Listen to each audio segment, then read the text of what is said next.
राजाओं के पास, तो उनके लिए अलग आसन बनवा रखे थे, अच्छे कपड़े स्वच्छ धोकर रखा करते थे।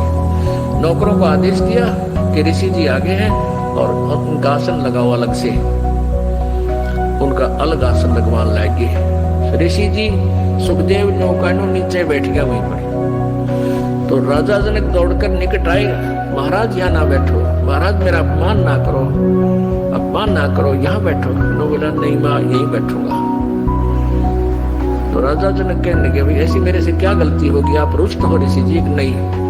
फिर बैठे बैठे सारी कहानी सुना दी कि मैं आपको गुरु बनाने आया हूँ और आज मैं ऊपर नहीं बैठ सकता। अब सूत्रे दिन आगे नर्म आ गया तो भगवान के निकट आ गया। सुखदेव ऋषि बोला कि राजा जनक कहने लगे महाराज मेरा क्यों मजाक उड़ाओ, आप तो जन दुनिया को ज्ञान देने वाले, और सूर्य को दीपक क्या दिखाऊंगा मैं। सारी कहानी बता दी कि मैं ऐसे ऐसे ऋषि भगवान विष्णु के लोक में गया था, उन्होंने मुझे वहां अलाउड नहीं किया। उन्होंने कहा कि मैं आपको गुरु बनाऊं, फिर भक्ति करूं, तब मैं स्वर्ग जाऊंगा, मुझे स्वर्ग जाना है। फिर राजा जनक के जचकी भाई अब तक मैं ठीक बोलता दिखा है। कहने लगा ठीक है महाराज, मैं सुबह नहा धो के स्नान करके सुबह नाम दूंगा तेरे को। अब वो थोड़ी बहुत ज्ञान तो हो जा है कि भाई ये किस टाइप के इंसान होया करेंगे, गृहस्थी ने देख के भी से नफरत करते हैं, ये जो नकली से होया करें। इसकी सारी फड़कानी चाहा था, परीक्षा भी लेना चाहा था। उसने अलग से एक मकान में उनकी रहने की व्यवस्था करवा दी और वहां एक लड़की की, एक युवा लड़की की ड्यूटी लगा दी कि आप इनकी केयर टेक करो, अतिथि आए हैं, खाना खिलाओ, कपड़े बिछाओ इनके, और कोई असुविधा ना रहे, रात को भी इनके पास। सारी उसको ट्रेनिंग दे दी थी लड़की को राजा जनक ने। अब सुखदेव ऋषि अपना आसन पर लेट गया, खाट पे चारपाई पे जो तख्त लगा रखा था। वो लड़की रात्रि के समय जाकर के उसके तख्त पर बैठ गई। सुखदेव ऋषि ने पैर पीछे को कर लिए, वो और निकट आ गई। वो थोड़ा सा और आगे को सरका, वो और निकट हुई तो उठ कर दूर खड़ा हो गया। कहने लगा बहन तू बाहर चली जा। वह लड़की बाहर आ गई। राजा जनक ने पूछा कि क्या क्रिया रही बेटी, कैसा है ये ऋषि जी? ने बोली जी ऋषि जी पक्का है, ऐसे ऐसे मैं बेड पर बैठी आपके आदेश अनुसार, तो इसने सारी ऐसी ऐसी क्रिया बताई। खड़ा हो गया और बात बोला बेटी बहन बाहर चली जा। तो बोला ठीक है। अब क्या हुआ कि उसका नीचे बिछा दिया कपड़ा, जैसे दरी वरी जो बिछा, वो बैठ गया भगत की तरह और कहने लगे बैठ जा ऋषि जी, अब मैं तुझे उपदेश दूंगा, पहला मैं नहा लूं, स्नान कर लेता हूं। अब गरीबदास जी ने अपनी वाणी में लिखा है कि राजा जनक के हजारों की संख्या में रानियां थी, पत्नी थी। उनमें से एक पटरानी होती है, जो सबसे पहले जो शादी की जाती है उसको पटरानी बोलते हैं, मुख्य पत्नी। बड़ी सुशील, अच्छी भक्ति करने वाली साध्वी टाइप थी।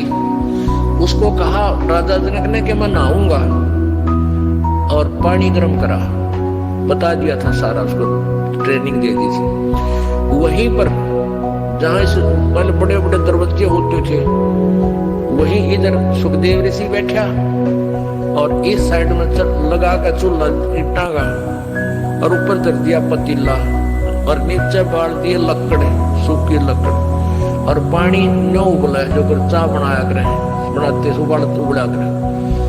और राजा जनक का वही साथ में नहाने के लिए पाटड़ा डाल दिया, और राजा जनक वहां नहाने के लिए विराजमान हो गया, धोती बांध के। और वो रानी जो पटरानी थी उसकी, वो लोटा भरे उस उबलते जल में थे, चूल्हे वाले पन्नों का पतीला ऊपर रखा है, और राजा जनक की चोटी में घेरे रास गेला नवावे, और वो पानी राजा जनक पर डाल रानी तो, और सुखदेव नो है जलेगा भी। अब वो पानी उस पर गिर, सुखदेव पीछे न है। अब राजा जनक देख रहा अगर ऋषि जी की कैरियर सलोरी है। राजा बिहन से दे जब तारी और हमें स्नान करावे नारी।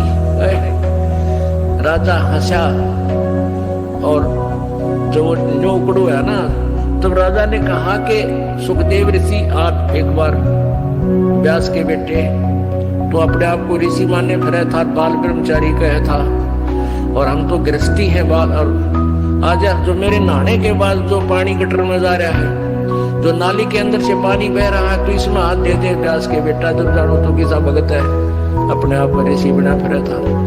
वो निकट आया नो बोला मैं ना जो मेरी तो सारी उंगली जल जाए, इतना गर्म आई हो। मैं इस नहाने के बाद जो जल जाता है वो 50% कम हो जाता है गर्म, और उसके बाद भी नो कहे मैं ना जो मैं सारा जल जाऊं, दूर बैठ गया जाके। तब राजा भी हंसा, जोरता हंसा और ताली बजाई में हथेली पीटी और हमें स्नान करावे नारी। तू इतनी दूर से चढ़ न हो रहा नवावे, जिसने तू एक हे मान रहा था अपनी दृष्टि में, औरत तो देखनी भी नहीं, शकल भी नहीं देखनी, अरिया तेरे से अच्छी भक्ति करे, इसके हाथ भी ना जलते।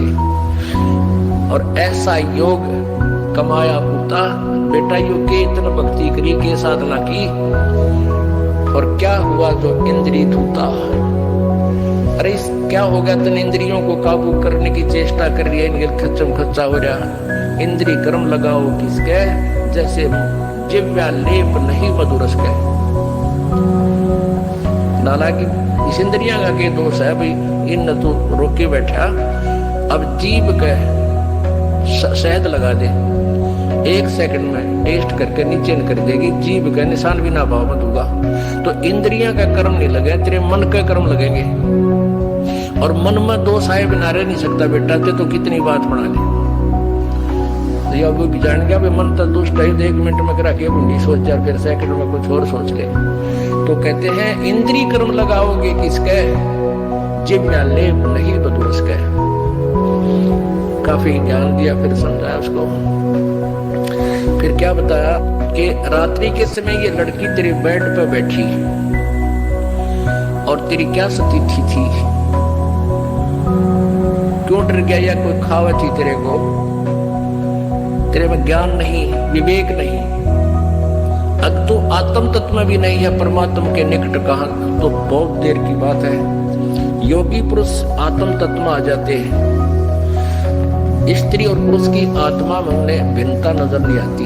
अगर तू थोड़ा बहुत आत्म तत्व में भी आ रहा होता तो भी तेरे अंदर ये शुक्र पैदा ना होती, और बैठ जाता, कहता जा बेटी बैठ, आओ भाई बैठो, बात परमात्मा की चर्चा शुरू करता, उसको ज्ञान सुनाने लग जाता। अब पे दोष खत्म था, तेरे अंदर दोष था, इसलिए तू सुकड़ा। इस तरह एक बार सांग देखने चले गए 2 जने, एक तो पहले जाता था, एक पहली बार गया था, और वो लड़के उस समय लड़कियों का ही ट्रोल बना के